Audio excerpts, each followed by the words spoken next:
दोस्तों, मेरा नाम स्वाति कुमारी है। मेरी आयु 23 वर्ष की है। मेरी शादी को अभी 2.5 ही साल हुई। मैं माँ भी बन चुकी हूँ और मेरा 7 महीना का एक बेटा है। शादी के बाद मेरे बदन में बहुत विकास हुआ है। मेरा जिस्म एकदम सांचे में ढल गया है। मेरा रंग गोरा, सुंदर चेहरा, पके आम से स्तन, केले के तने सी जांघें, बेदाग और काफी सेक्सी बदन है।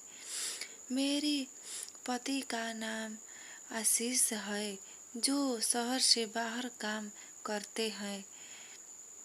हमारे घर से उनके शहर की दूरी 4 घंटे की है। मैं खुद भी एक प्राइवेट स्कूल में जॉब करती हूँ। मेरी ड्यूटी सुबह 9 से 3 बजे तक की रहती है। बाकी समय मैं घर पर ही रहती हूँ। यहाँ मैं अपने सास ससुर के साथ रहती हूँ। मेरे पति का मार्केट रेपुटेशन ठीक नहीं है। वो अक्सर लोगों के पैसे लेकर उन्हें घुमाते रहते हैं, इसलिए लोग उन्हें जल्दी पैसे नहीं देते हैं। चूँकि मेरे पति ने कर्ज बहुत अधिक कर रखा था, तो मेरी और उनकी तनख्वाह में से किसी तरह ही घर चल पाता था। बच्चा होने के बाद भी मेरा बदन काफ़ी आकर्षण और सेक्सी। जब मैं बाहर निकलती हूँ तो अक्सर लोगों मुझे वैष्णव भी नज़रों से देखते हैं। मोहल्ले के लड़के जो हरामी किस्म के हैं, अक्सर जब मैं उनके पास से गुजरती हूँ तो वो गंदे और अश्लील कमेंट पास करते हैं। पर मैं जानती हूँ कि इस लड़कों से उलझने से मुझे ही दिक्कत होगी। मैं शादी होने के बाद से हर समय बहुत अधिक उदासी रहने लगी हूँ। ऐसा मेरे साथ क्यों हुआ मुझे नहीं मालूम। मेरे पति मेरे साथ नहीं रहते थे तो मेरी जूत में चिटिया सी रेंगती रहती थी। बस ऐसा लगता था कि कोई मुझे पीस कर रख दे। मेरे मोमो में दूध भी बहुत ज़्यादा बनने लगा था। मेरा बेटा भी मेरे स्तनों से दूध बहुत कम ही पीता था, जिस वजह से मेरे स्तनों में दूध भरा रहता था और दर्द रहने लगा था। हमारे घर के सामने एक मंच बना हुआ था, जिसे पूजन पंडाल के नाम से जाना जाता है। उत्सवों के समय यहाँ कई दिनों तक उत्सव होना है और साल की तरह इस साल भी उत्सव के आते ही मोहल्ले के लड़के चंदा मांगने आ गए। मेरे पति इन लोगों को अक्सर दुलकार कर भगा देते हैं, पर उस समय मैं घर पर अकेली थी, इसलिए मैंने उन लोगों को टहलने के लिए बोल दिया कि बाद में दे दूंगी।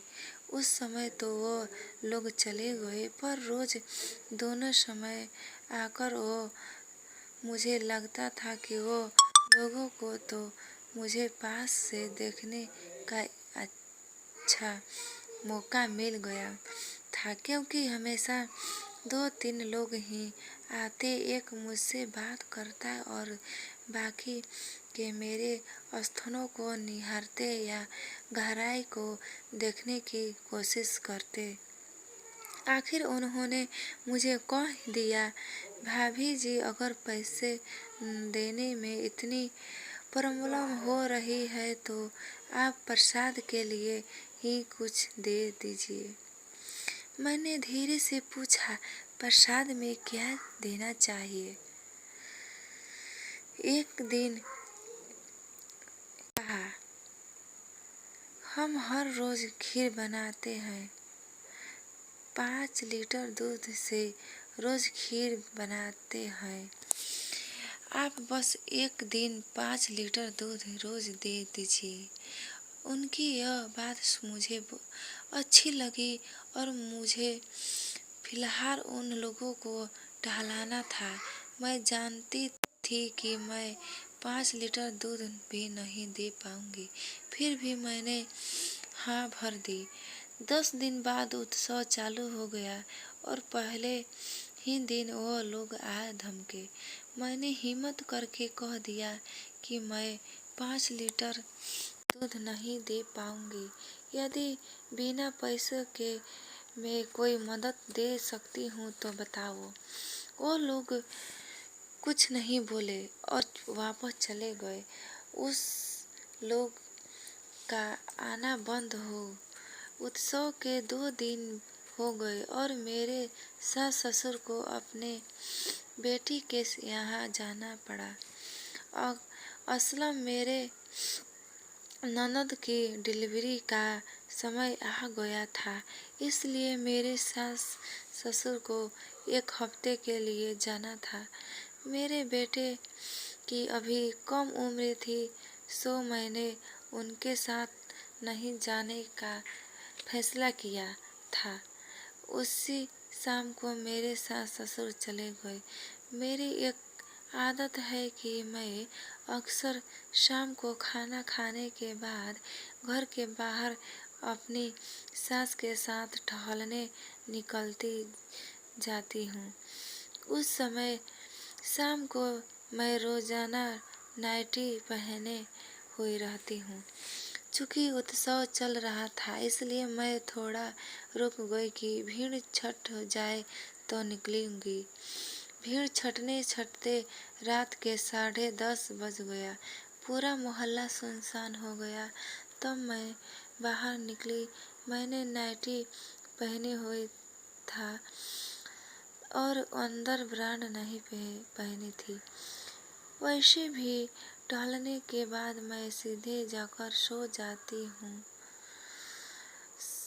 अपने बेटे को मैंने दूध पिलाकर सुला दिया था। मेरा बच्चा एक बार सो के बाद वह रात में उठता नहीं है। मैंने बाहर को गेट अटका दिया और टहलने लगी। अभी मुझे टहलते टहलते 10 मिनट हुआ, तभी 5 लड़के आ गए। दोस्तों, अगला भाग में सुनिएगा।